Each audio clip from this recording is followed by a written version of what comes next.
Hello നമസ്കാരം എല്ലാവർക്കും. ഈ വീഡിയോയിൽ നാം സംസാരിക്കാൻ പോകുന്നത് പാൽമോപ്ലാന്റ സോറിയാസിൽ നിങ്ങൾ എങ്ങനെ ആയുർവേദ ഔഷധങ്ങൾ ഉപയോഗിക്കണം, എങ്ങനെ എണ്ണകൾ ഉപയോഗിക്കണം എന്നതിനെക്കുറിച്ചാണ്. ഇതിലൂടെ നിങ്ങളുടെ മുറിവുകളും ചിരവുകളും അതേ സ്ഥലത്ത് തന്നെ സുഖപ്പെടുകയും രോഗം കൂടുതൽ പടരുന്നത് തടയുകയും ചെയ്യാം. കാരണം പാൽമോപ്ലാന്റാർ സോറിയാസിസ് എന്നത് കൂടുതലും കൈയുടെ പത്തിരികളിലോ കാലിൻ്റെ താടികളിലോ അതായത് സോളുകളിൽ പ്ലാന്റർ സർഫേസിൽ കാണപ്പെടുന്നതാണ്. ഇത് സംഭവിക്കുമ്പോൾ നിങ്ങൾക്ക് മുറിവുകൾ, ചിരവുകൾ, തവിട്ടുപൊട്ടൽ, വരണ്ടത്വം, വേദന തുടങ്ങിയ എല്ലാ ലക്ഷണങ്ങളും കാണാൻ സാധിക്കും. ഇത്തരം സാഹചര്യത്തിൽ നിങ്ങൾ ചികിത്സ സ്വീകരിക്കുകയും നിങ്ങളുടെ ഭക്ഷണക്രമം കുറച്ചു മാറ്റുകയും മാനസിക സമ്മർദ്ദം ഒഴിവാക്കുകയും ചെയ്യുകയാണ്. എന്നാൽ ചില ആയുർവേദ ഔഷധസസ്യങ്ങൾ ഉണ്ട്. അവ നിങ്ങളുടെ ചികിത്സയെ കൂടുതൽ ശക്തിപ്പെടുത്താനും വേഗത്തിലാക്കാനും നിങ്ങളുടെ സുഖപ്പെടുത്തൽ പ്രക്രിയയ്ക്ക് വേഗം നൽകാനും സഹായിക്കും. അങ്ങനെയെങ്കിൽ ആദ്യം പറയേണ്ട ഔഷധസസ്യം ഞങ്ങളുടെ മഞ്ചിഷ്ടയാണ്. മഞ്ചിഷ്ട ഉപയോഗിക്കാം, കാരണം ഇത് ആൻറ്റി ഇൻഫ്ലാമേറ്ററിയാണ്. നിങ്ങളുടെ മുറിവുകളും പാടുകളും ഭേദമാക്കാൻ ഇത് സഹായിക്കും. രണ്ടാമതായി പറയേണ്ട ഔഷധസ്യം നീമാണ്, കാരണം ഇത് ആൻറ്റിബാക്ടീരിയലും ആൻറ്റിഫംഗലും ആണ്.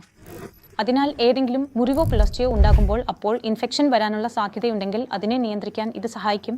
സെപ്സിസിലേക്ക് മാറാൻ അനുവദിക്കില്ല, ഇൻഫെക്ഷൻ ഉണ്ടാകാനും ഇടയാക്കില്ല. മൂന്നാമായി നിങ്ങൾക്ക് ഹരിദ്ര മഞ്ഞൾ ഉപയോഗിക്കാം. ഹരിദ്ര ആൻറ്റി ഇൻഫ്ലാമേറ്ററിയാണ്. ഓക്സിഡേറ്റീവ് സ്ട്രെസ് കുറയ്ക്കുന്നു, ഇൻഫ്ലമേഷൻ കുറയ്ക്കുന്നു, വീക്കം കുറയ്ക്കുന്നു, വേദനയും കുറയ്ക്കുന്നു. അടുത്തതായി നിങ്ങൾക്ക് ദാരുഹരിദ്ര ഉപയോഗിക്കാം, കാരണം ദാരുഹരിദ്ര വളരെ നല്ല ഒരു ഔഷധസ്യമാണ്. ഇത് മുറിവ് ഭേദമാകുന്നതിന് സഹായിക്കുന്നു. നിങ്ങളുടെ മുറിവുകളും ചിരവുകളും എല്ലാം ഇത് ഭേദമാക്കും, ഉണക്കത്വവും ഭേദമാക്കും. അടുത്തതായി നിങ്ങൾക്ക് ഗുഡ്ചി ഉപയോഗിക്കാം. ഗുഡ്ചി പ്രതിരോധ ശേഷി മെച്ചപ്പെടുത്താൻ വളരെ നല്ല ഒരു ഔഷധസ്യമാണ്.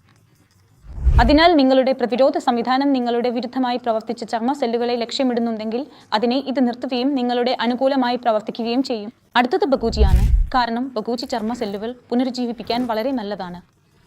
ഏതെങ്കിലും നാശം ഉണ്ടായാൽ അതിനെ തടയുകയും ആരോഗ്യകരമായ ചർമ്മ സെല്ലുകൾ സൃഷ്ടിക്കുകയും ചെയ്യും. നിങ്ങൾ അതിൻ്റെ ഇൻടേക്ക് ചെയ്യാം. ഇവ ഹെർബുകൾ നിങ്ങൾ കുറഞ്ഞ അളവിൽ ദിവസത്തിൽ ഒരിക്കൽ അല്ലെങ്കിൽ മാറ്റി മാറ്റി ഉപയോഗിക്കാം. അതിലൂടെ നിങ്ങളുടെ പുനരധിവാസം വേഗത്തിലാവുകയും നിങ്ങളുടെ സുഖപ്പെടുത്തൽ വർദ്ധിക്കുകയും ചെയ്യും. ഇനി ചില എണ്ണകൾ ഉണ്ട്. അവ നിങ്ങളുടെ മുറിവുകളിലും ചർമ്മത്തിലെ പൊട്ടലുകളിലും പ്രവർത്തിച്ച് ഒരു സ്മൂത്ത് ഉപരിതലം നൽകുകയും നിങ്ങളുടെ വേദന കുറയ്ക്കുകയും ചെയ്യും. അതിനാൽ ആദ്യത്തെ എണ്ണയാണ് കുങ്കുമാതി ഓയിൽ. കുങ്കുമാതി ഓയിൽ നിങ്ങൾ രാത്രി ഉറങ്ങുമ്പോൾ ബാധിച്ച ഭാഗങ്ങളിൽ പുരട്ടാം. മുഴുവൻ രാത്രി അവിടെ തന്നെ വിടാം. അതുകൊണ്ട് ഉണക്കവും മുറിവുകളും പൊട്ടലുകളും എല്ലാം മാറും. നിങ്ങളുടെ ആരോഗ്യകരമായ ചർമ്മം സുഖപ്പെടാൻ തുടങ്ങും. അടുത്തത് ഏറ്റവും പഴയതും എനിക്ക് വളരെ സാധാരണമായതുമായ ഒരു ടെക്നിക് ഉണ്ട്. അതാണ് തേങ്ങ എണ്ണയിൽ കപൂർ കലർത്തി ഉപയോഗിക്കുന്നത്. നിങ്ങൾക്ക് തേങ്ങ എണ്ണയിൽ കപൂർ കലർത്തി പുരട്ടാം. അത് വേദനയും കുറയ്ക്കും, കുരുക്കലും കത്തലും കുറയ്ക്കും, രക്തസ്രാവം നിർത്തുകയും മുറിവുകൾ ഭേദമാക്കുകയും ചെയ്യും. കൂടാതെ നിങ്ങൾക്ക് ഒലീവ് ഓയിലും ഉപയോഗിക്കാം, കാരണം ഒലീവ് ഓയിൽ വിറ്റാമിൻ ഇയുടെ വളരെ നല്ല ഉറവിടമാണ്. ഇത് മുഴുവൻ ഓക്സിഡേറ്റീവ് സമ്മർദ്ദവും കുറയ്ക്കുന്നു, ആൻറ്റി ഇൻഫ്ലാമേറ്ററി പ്രവർത്തനം ചെയ്യുന്നു, അതിനാൽ അണുബാധയും തടയുന്നു, കൂടാതെ ഒരു സ്മൂത്ത് ഉപരിതലം പ്രോത്സാഹിപ്പിക്കുന്നു. ഇവയെല്ലാം ചെയ്തിട്ടും നിങ്ങൾക്ക് ആശ്വാസം ലഭിക്കാത്ത പക്ഷം നിങ്ങൾ സിയുടെ സോറിയ ബോഡി വാഷ് ഉപയോഗിക്കാം.